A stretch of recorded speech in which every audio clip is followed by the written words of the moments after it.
6 days in jail. That's how much time a driver got for hitting this little girl as she walked in a crosswalk.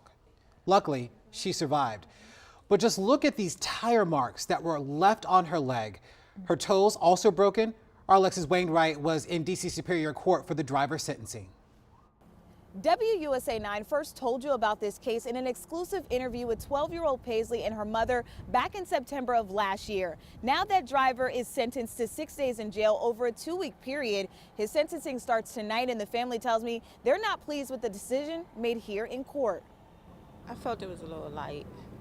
Felt they could have gave him a little harsher sentence for what he did. Deidre Allen is still trying to process what happened in court Friday after the man convicted of hitting her 12-year-old daughter Paisley with his car last year accepted a plea deal. And I just don't feel like he's remorseful because he didn't speak up for himself.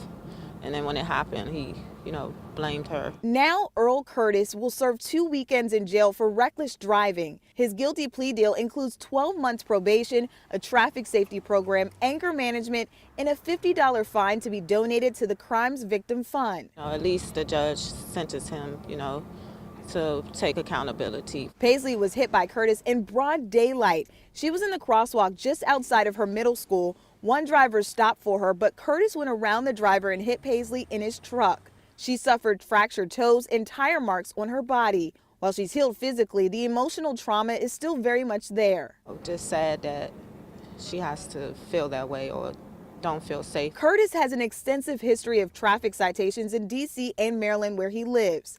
These cases include multiple speeding tickets.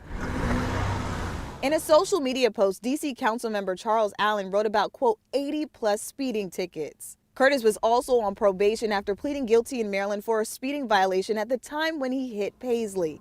Mrs. Allen hopes her daughter's case will bring more attention to the bigger issues about speeding. She told me one day she came home, Mommy, I almost got hit again. I'm like, how? And she's like, because people just be speeding and not paying attention. Paisley is still in physical therapy. She also had to give up cheering because of her injuries. Now, we did approach Curtis and his attorney, but they declined to comment on this case. Alexis Wainwright, WUSA 9.